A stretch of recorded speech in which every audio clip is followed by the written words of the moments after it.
All right. Hello and welcome everyone to another author spotlight where we dive into the stories, wisdom, and experiences of incredible authors who are making an impact in their communities and beyond.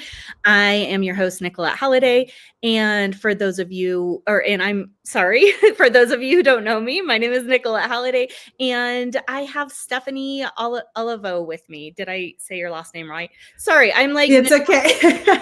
people's last names wrong.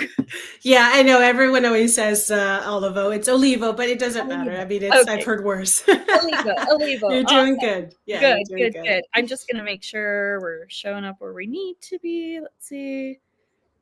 You gotta love technology these days. Yes, You have it's so really many good. things and so much access to put it here, put Oh my it gosh, there, and it's you crazy. gotta press the button. There's a lot that goes on behind something like this, It right? does, for sure, for sure.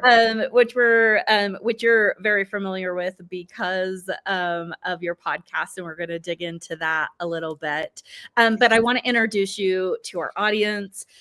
Stephanie is a Tampa native, entrepreneur, a realtor who has turned unimaginable tragedy into mission of healing and empowerment. After the devastating loss of her husband to suicide and her stepson to an overdose, she channeled her grief in writing, launching her blog, Discontinued Now What, to openly share her journey. She continued to share as a contributing author to The Voyage and the Return, The Path to Self-Discovery. And she offers a raw and powerful glimpse into the day her late husband took his life. Seeking healing beyond traditional therapy, Stephanie found solace in Reiki and meditation practices that have since become central to her work in supporting women navigating life after loss.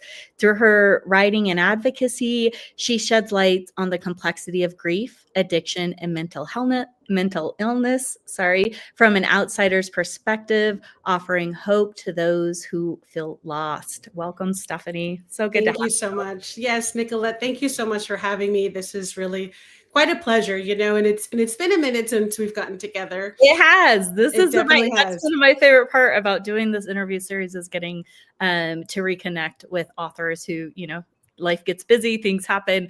Yeah. And so getting to catch up and really shine a spotlight on what you're doing. Stephanie and I were talking a little bit before we went live, and how right now is so important for us to be sharing our voices and to continue to share our stories, to imprint the legacy and the life that we are wanting to see. And so I'm so excited to have you here. Like I mentioned in the introduction, Stephanie was a contributing author to The Voyage and the Return. I always like to show it off. Yes. And we will make sure to add the link for anyone who wants to check out Stephanie and the other contributors chapters and really dig in. But I want to start off. I'm curious to hear your journey. Kind of what inspired you to say yes to joining The Voyage and the Return? What was kind of like, okay, yeah, I'm doing this, and made you raise? Yeah. I didn't raise my hand. I'm going to be quite honest with you. I was, as many people are, and especially, and I'm going to say women, because I think it's a lot of us that we get a little bit kind of nervous about sharing our story and the intimacy of sharing something. So really the vulnerability of putting pen to paper, speaking about it to somebody, telling your story and stuff is one thing verbally. Telling your story and putting it pen to paper, I feel, I'm very old school. I'm like, that's there forever. Like everybody can see it. Yes. And in a book, right? And in a book, very like solidified, legitimate. Yeah. For sure. But the funny part is it's the same thing with a podcast. A podcast lives forever, just like a book lives forever. Yeah. But I my thought process was a little bit different. And, I had been talking to Jamie. She's also one of the contributors, and she's also my Reiki master. And I had been working with Jamie. I got introduced to her from a friend of mine because I was, going to, different types of therapy, group therapy, one-on-one therapy. And it just honestly, and I've come to the realization that my whole nervous system, I don't think was truly ready to be in a space like that, sharing stories and really kind of absorbing that stuff. I didn't know what an empath was, and that apparently is what I resonate with very much so. Sure. And, hearing other people's stories and stuff like that at a very early stage of losing my husband, losing my stepson. And it was very tough for me. So trying a different mode of therapy was really, really, I think, important. And somebody seeing on the outside perspective, and I think we discussed that too, is kind of, somebody else sees something in you and seeing what's going on with you and kind of leads you in a way and kind of helping you, hey, maybe this is what you need. Maybe this is what you need.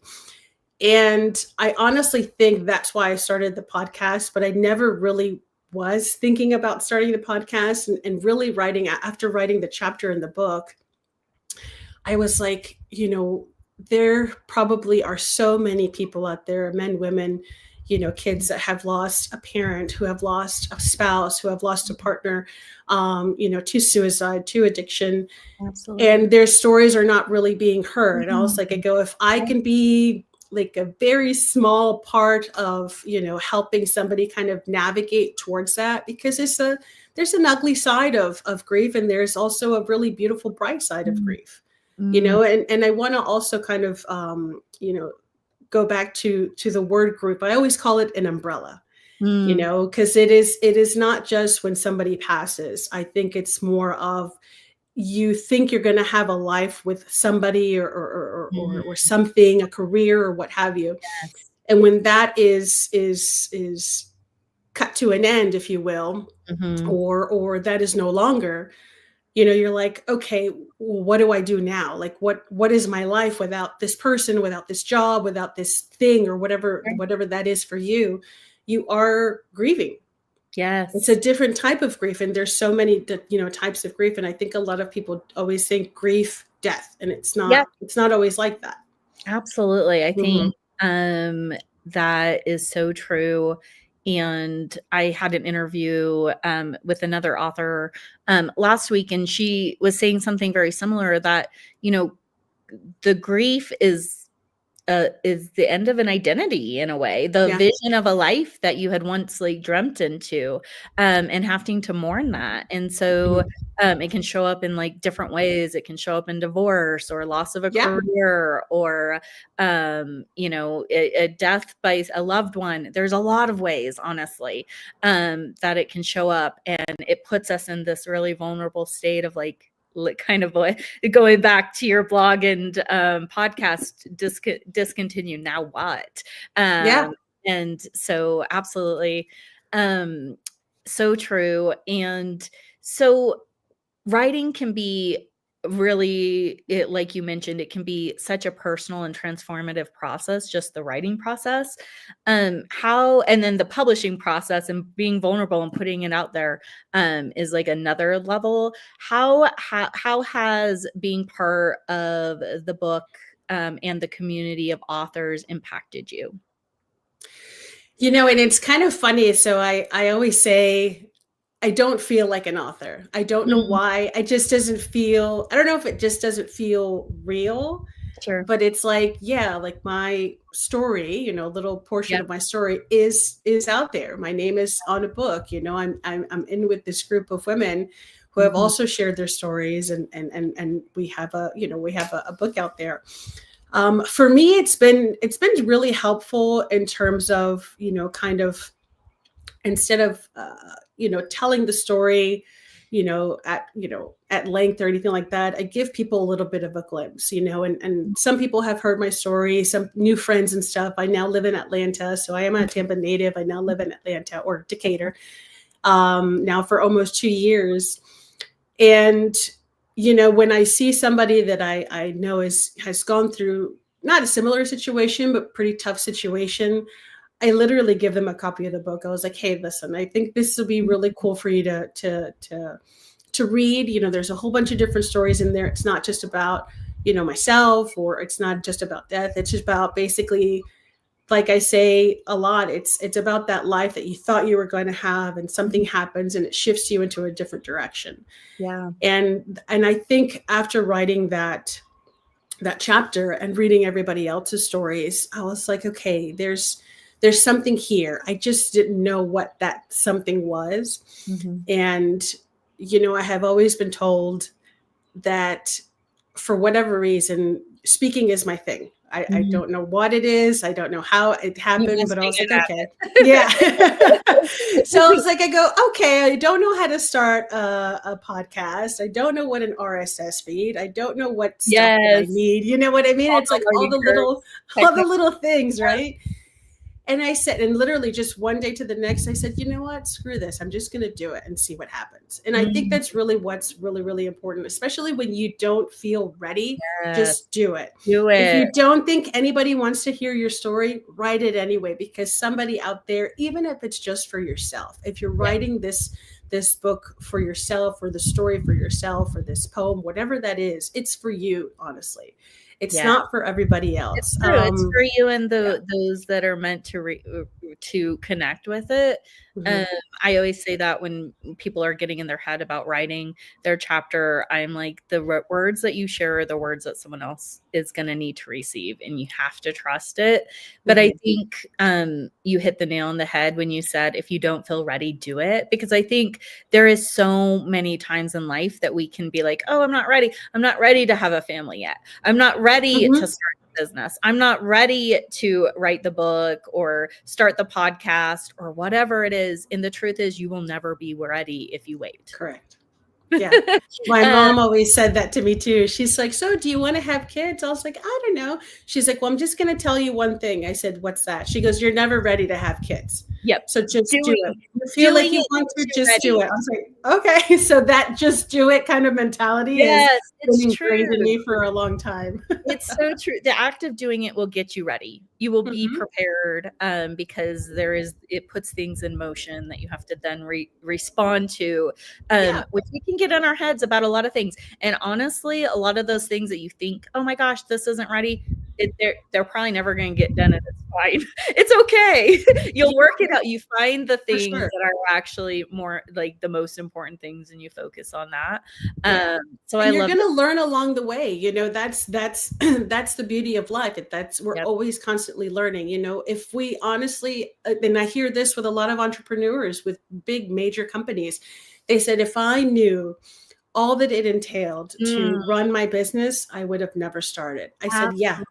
Yes. If I knew what I was going to have to go through, I would have scared myself out of it. Yeah. But the thing is, this is something that I talk about a lot is worrying about something and dealing with something. Actually, usually dealing with it is easier, because worrying, there's nowhere for it to go. You have nothing to move through. And so the what ifs can make you crazy, but then if you're just faced with it, it's like you just kind of move through it. You deal with the things that come up. So so good. So we often don't realize the power of our stories, and I think you kind of touched on this earlier, but what message do you hope, or did you hope, that readers would take away from your chapter when you wrote it? It's been a couple years. So honestly, I wasn't sure how to, because it's for lack of a better term, it was one chapter in the book. And I was like, okay, how can I be most impactful in just basically kind of giving the story without kind of all the details and all that stuff. You have like a limited space to be able to share, so you couldn't go into all of it, right? For sure. And I don't think I was ready to go into all of it. So I said, okay, what is the best way to kind of give this story and kind of put it out there, but also not I guess minimize it, for lack of a better term. You know what I mean? Because it was such a big, it was a big part of my life. It deserves, and also kind of lead people into the next thing, right? For sure. So that's why I decided, I was like, let me just discuss like that day of how everything kind of went down, and how how I felt and all that stuff. And as somebody who has never experienced someone close to them who had passed through suicide, or someone close who had passed from overdose or drug addiction and stuff like this. I was literally an outsider. That's really how I felt. And it took me a long time for me to really acknowledge that it had nothing to do with me. And I think that's what a lot of people struggle with. And that's why I think I wanted to start discussing different things on the podcast, not only grief, but also different methods of healing and journaling. I discuss journaling a lot. So that is also, your writing here. And it's important to I think, give context and give, different ideas to people, because we don't know what's going to stick with us. If going to speaking to somebody once a week works for you, amazing. Yeah. If, yoga works for you, if meditation, if gardening, whatever that, and I want to say this too. For me, I've learned that meditation is also an umbrella, whatever works for you and whatever you're going to actually practice, whether it's journaling, whether it's writing, gardening, whatever that is, that helps you kind of step out of the daily grind and all the things and all the thoughts in your head, and it really kind of helps you calm down, then that's your meditation practice, whatever that is for you, Point. Yes. Yeah. I think it's so valuable to say, like, therapy works for a lot of people. It might not work for some people, and that there's other healing methods out there and ways that we can connect back to ourselves and others, which is just such a big piece of the healing journey. And so really finding it, and sometimes it means trying on some different, experimenting and kind of seeing what is gonna kind of bring you that peace. So I love that you share that, because I think it's so valuable and something that I know, and a lot of people in like this wellness space, kind of spiritual mentorship. But I think once you get outside of that bubble, it feels a little mysterious to people. For sure. Yeah. So what made you decide to kind of go down that route initially? Was it just kind of like a connection you felt, or spark, or what kind of triggered that? I think it was really just a connection, and having people tell their stories, and as uncomfortable as sometimes it may be. And even myself, there's some days that, I don't want to share my story. And some days I really want to, because I want, and it's gotten better through the years, and speaking about it and discussing it and stuff, and, different things and different memories and stuff that I have. And I think it's really important, because I think that's the legacy that we leave with whoever we touch, whoever we're, exposed to, our family, our kids, our nieces or nephews, and that's one of the things that I think is so important, especially when we have somebody who has passed through suicide or through addiction, who's no longer with us, is telling those stories. A lot of people feel sometimes that they don't want to talk to me about, a thought that they had, or a memory that they had, about Dirk or about Kai and stuff like that, about my mom, my grandmother. And I'm like, no, these are the stories that will live on. Like, stories live on. So keep telling the stories, keep talking about it, write them down, whatever it is, because, there's a lot of stories that even I heard with my dad about my mom that I never knew about. I was like, oh man, why didn't I know this before? But it was, maybe I always look at it, I was like, maybe I wasn't ready to hear it at that time. Sure. So whatever I hear now, and like this treat that it's like, oh my gosh, I never knew that. Right. Yeah. So you kind of add a little context. I think stories, obviously it's like, our stories and sharing like our own personal experience and our rituals and our practice, like it goes back to like like caveman times, like yes, totally. And it is such an important part of our existence. And I know that, like, for my girls, whenever I'm telling them stories about their childhood or about my childhood or about my parents, like they'll pull up, right? They're like, what? Like, and they get so excited, and I can be sharing like a lesson in it without them utilizing it. Yeah. And sometimes it's not even meant to be a lesson, but they get these takeaways or just feeling more connected or, having this better understanding. So I think stories, like regardless of the platform or Mm-hmm. the format that you choose to share it, like I just want to encourage anyone who's watching, if you have a story, like just share it. It's so Yeah. valuable. So I just wanted to put in that plug. So one last question about the book, and then I want to get into kind of more of the work that you're doing and your podcast and all of the good stuff. So what was your favorite part about contributing to the voyage and the return? Honestly, to be amongst all the women, and having the conversations with them, and just really kind of touching on, their stories and learning about a little bit more about them, because it's very easy to write a chapter and you just kind of, turn it in, if you will, like school, Yeah, but exactly. having conversations with the ladies, and different things, and different also struggles that they were kind of having as well. I was like, yeah, I totally feel that way too, Mm. and having that nice, community of women, and just really supporting each other. I think that was the biggest thing, because it's not an easy thing, and not everybody is able to do it.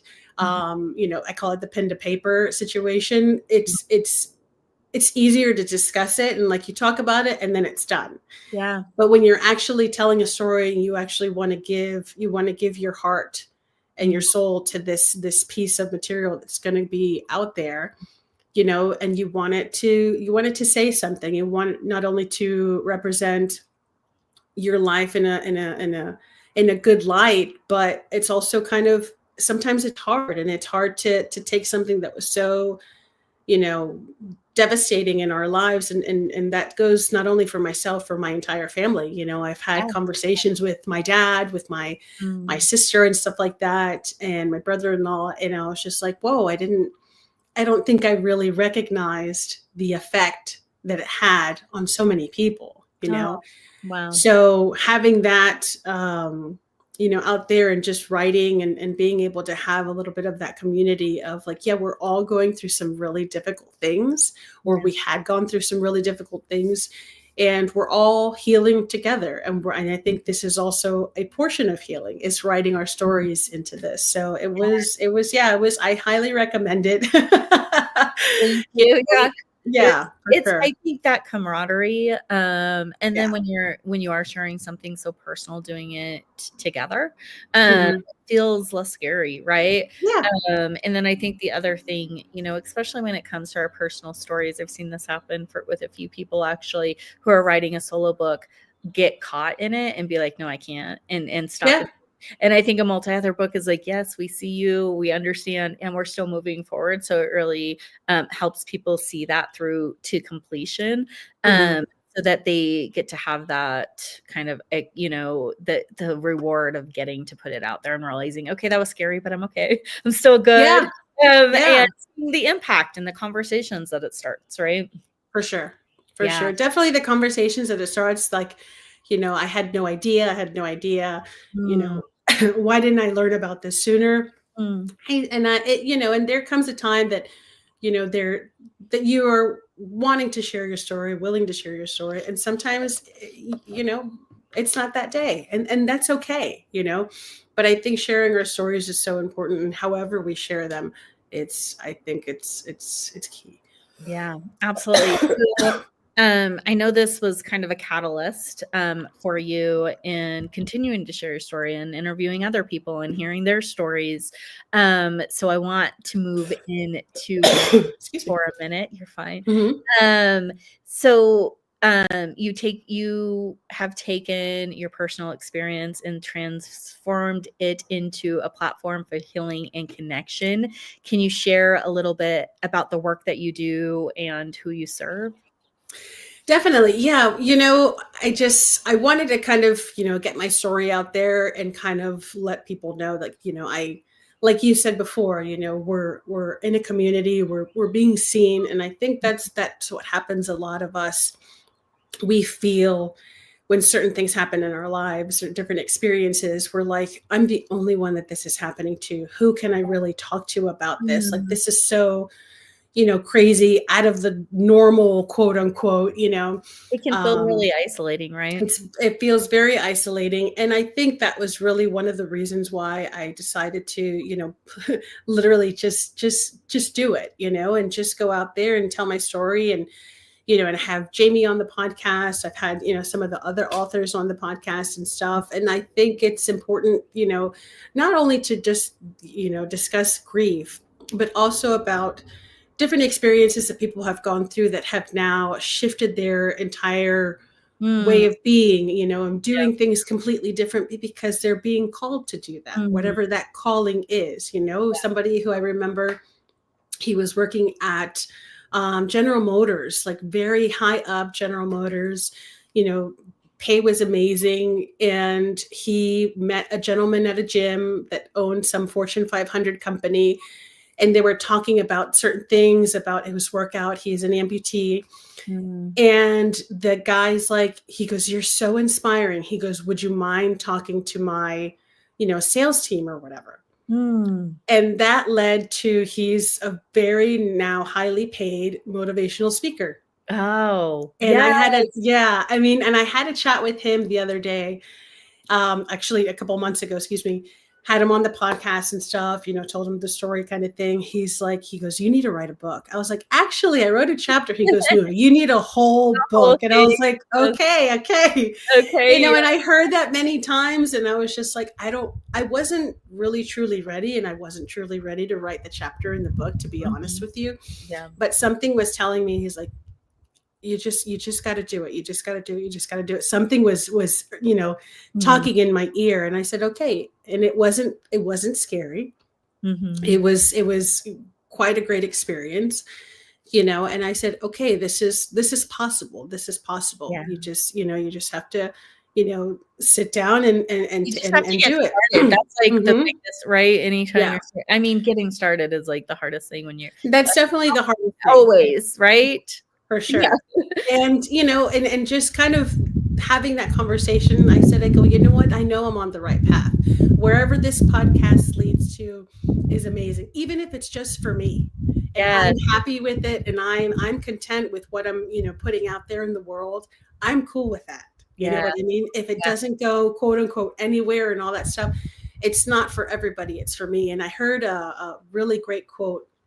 I'm probably butchering it, but Rick Rubin, he's a very big producer and stuff. He's like, I think what a lot of artists in general terms, a lot of artists think is that, are people going to like this? Yeah. He's like, for me as an artist, because I'm also an artist, he's like, for me, it's like, if I'm happy with it, I'm okay with it. I'm going to put it out there. And I was like, that is fantastic. That is great advice. Yeah. That is really great advice. Yeah. Instead of trying to cater to because again, I think that can put us in a loop, and it really takes us away from ourselves. Right. And then you're not happy with it anymore. You're not happy with creating that particular work. You're like, okay, I don't want to do this anymore. It's not making me happy. It will lead to burnout. And I think when we can, share our personal truths, our understanding, the wisdom that's coming through us, like all the things and all the ways, it brings us back closer to ourselves, which there is such a power in like connecting deeply to who you are and feeling comfortable just being you. I talk about like being authentic and connecting with your authentic self. And I think a lot of people are like, I don't even know what that means. Yeah. And until you start kind of experimenting and asking the questions and kind of unraveling the layers of like, is this mine? Is this some belief that was put on me? Why do I think this way? And really starting to kind of unravel, which I think happens in the writing and also in the podcast space, is we get closer to that. For sure.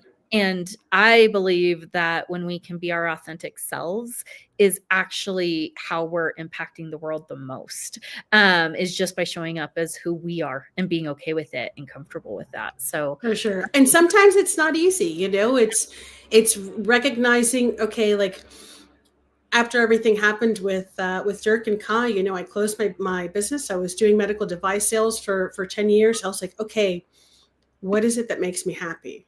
I Mm, don't know. And yeah.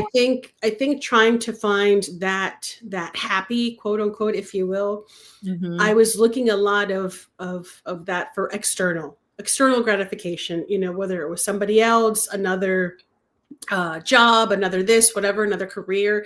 I was like, I go, that's going to make me happy. That's going to make me happy.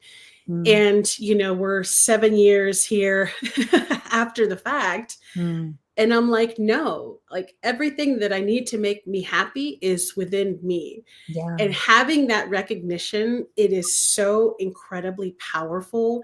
Yeah. And it's like, whoa, that weight is lifted off of you because you're not searching for something else to Yeah. make you happy. And Mm, it's so insane. And I literally, this is probably like within the last few months, I'm like, what's going to make me happy and what's going to make me successful is me and nobody yes, else. exactly. Oh my gosh. I'm So, so glad. I'm so glad you had that kind of realization or deepening embodying of it.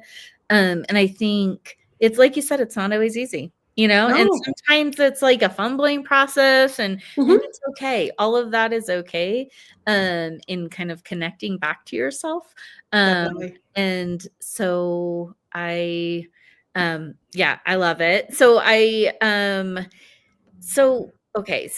let's see. So writing in the Voyage and the Return and then launching your podcast. I want to give you an opportunity to kind of talk a little bit about your podcast. Disconnected, now what? Correct?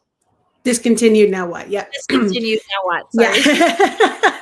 But sometimes we feel disconnected, girl. I tell you Disconnected, what. yeah. Discontinued, now what? Yes. So yeah, so we're available on all the platforms. So wherever you like to listen to your platform, so Spotify, Apple, iHeart, Audible, even. Uh-oh, I think we lost your sound. Oh, shoot. Sorry about Oh, that. that's okay.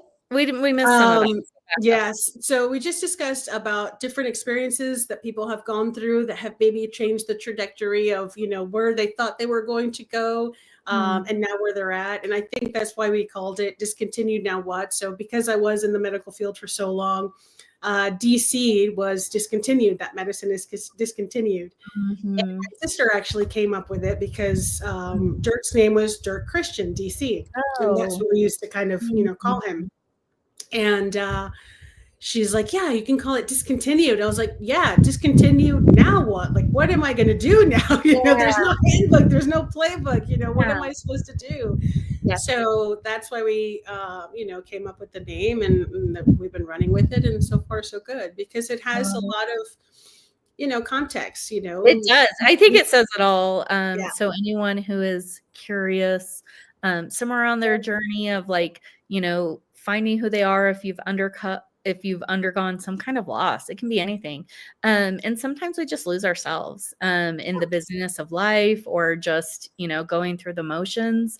Definitely check out Discontinued, Now What? I think you're going to get a lot out of it. So I have a couple more questions. So before we wrap up, what's one piece of encouragement you'd like to leave with the listeners today, whether they're navigating grief or considering sharing their story or just looking for some kind of inspiration?